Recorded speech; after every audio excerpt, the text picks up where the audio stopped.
Assalamualaikum warahmatullahi wabarakatuh. Kami dari kelompok 6 akan mempresentasikan hasil diskusi kami tentang pemahaman peserta didik dan pembelajarannya. Bayangkan jika Anda adalah seorang guru matematika di kelas 7. Saat ini, Anda hendak menyampaikan materi mengenai matematika sosial, yakni mencari nilai rata-rata atau MEAN. Untuk memudahkan peserta didik dalam memahami pembelajaran, Anda mencoba untuk membuat urutan atau langkah-langkah yang perlu diikuti oleh peserta didik agar dapat mencari nilai rata-rata pada sebuah soal. Anda meminta kepada peserta didik untuk mengerjakan soal yang Anda berikan. Hasilnya, peserta didik mampu mengerjakan dengan benar, sesuai dengan langkah yang telah Anda siapkan. Beberapa saat kemudian, Anda meminta kepada peserta didik untuk mengulangi soal yang sama tanpa melihat urutan pengerjaan soal, dan peserta didik mampu mengerjakan dengan benar.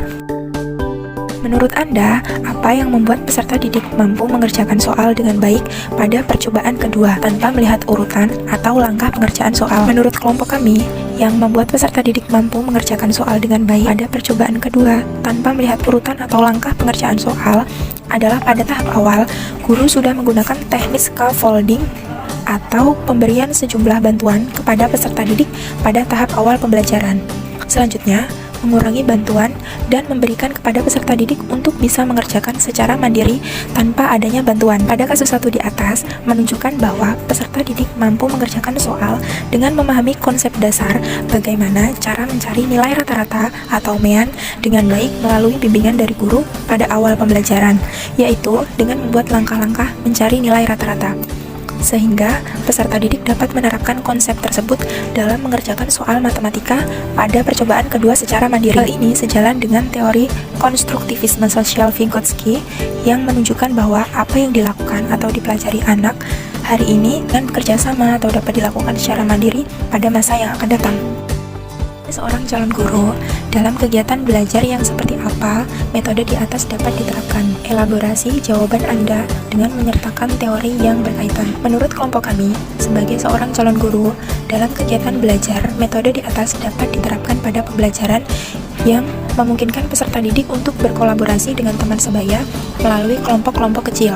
Salah satunya yaitu metode pembelajaran yang memungkinkan tercapainya sebuah iklim kelas yang lebih interaktif dan berkolaboratif, dan membuat peserta didik dapat berinteraksi dengan teman sebaya dan memberikan ruang yang lebih banyak untuk mengembangkan potensi dan keterampilan dengan melalui arahan guru yang dapat memfasilitasi siswa dalam membangun kualitas berpikir serta membangun kultur sosialnya dalam pembelajaran berkelompok.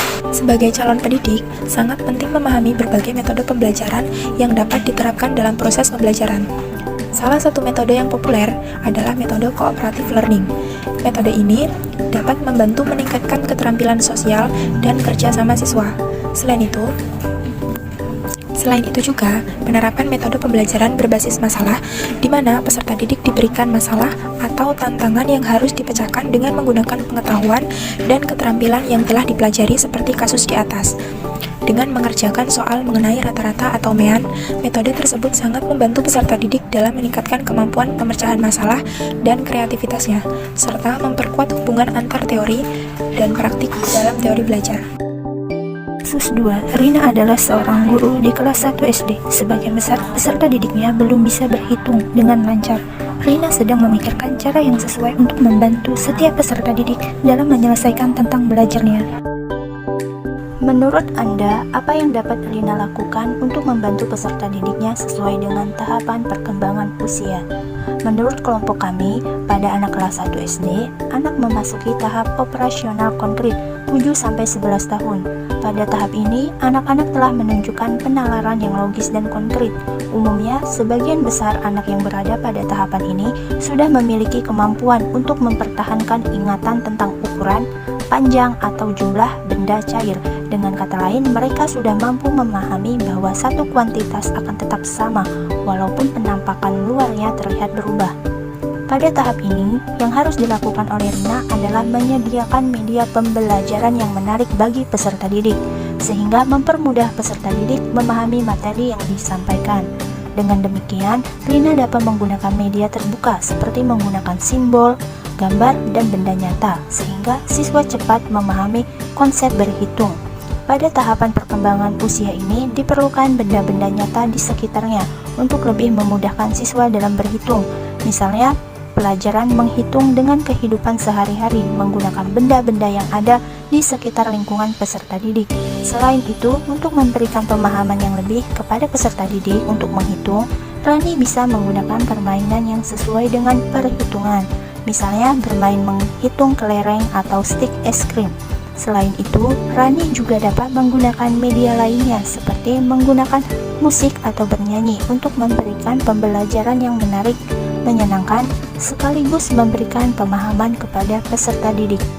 Mengapa kamu menyarankan hal tersebut? Elaborasi jawaban Anda dengan menyertakan teori yang berkaitan. Alasan menurut kelompok kami menyarankan cara tersebut karena cara ini berhubungan dengan teori Jean Piaget tentang perkembangan kognitif. Menurut teori ini, ada 4 tahap dalam perkembangan pengetahuan, yaitu tahap sensori motorik lahir sampai 2 tahun, motorik tahap pra-operasional 2-7 tahun, tahap operasional konkret 7-11 tahun, dan tahap operasional formal 11-15 tahun. Pada tahap ini, meskipun begitu, anak belum mampu berpikir secara tersistem, namun anak sudah mampu memahami kenyataan di lingkungan dengan menggunakan simbol, gambar, dan benda nyata. Pada tahap ini, anak lebih suka belajar melalui pengalaman langsung dan memanipulasi benda fisik karena mereka masih membangun pemahaman konsep abstrak, materi yang konkret dan relevan dengan kehidupan sehari-hari. Hal ini penting bagi Rina untuk melakukan pendekatan kepada peserta didik sebagai individu yang berbeda dan mengamati kecepatan perkembangan peserta didik. Kasus 3. Made adalah seorang guru yang mengajar di salah satu sekolah negeri wilayah Bali. Ia mengampu mata pelajaran bahasa Indonesia. Ia hendak mengajarkan materi teks deskripsi pada peserta didiknya. Pada buku cetak yang menjadi panduannya saat mengajar, terdapat beberapa contoh teks deskripsi menceritakan tentang bangunan-bangunan pencakar langit yang ada di ibu kota. Dengan memperhatikan latar belakang setiap peserta didiknya, Made pun mencoba untuk memberikan contoh berbeda. Ia memberikan contoh teks deskripsi tentang pantai dan makanan khas Bali.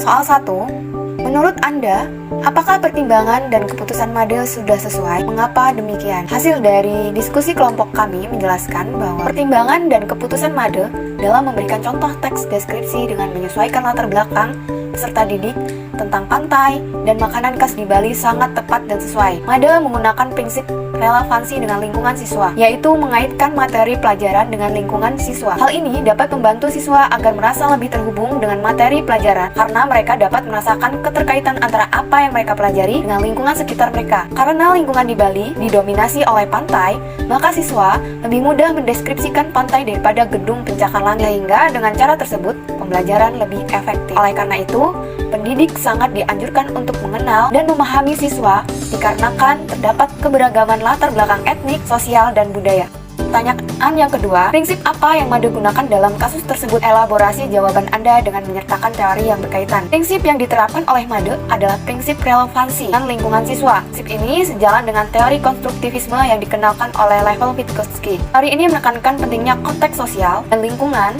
dalam kegiatan pembelajaran. Ini mengaitkan pembelajaran dengan lingkungan, budaya, peserta didik, sehingga dapat membantu peserta didik agar lebih memahami materi pelajaran yang disampaikan. Sekianlah presentasi dari kelompok kami. Saya ucapkan terima kasih atas perhatiannya. Assalamualaikum warahmatullahi wabarakatuh.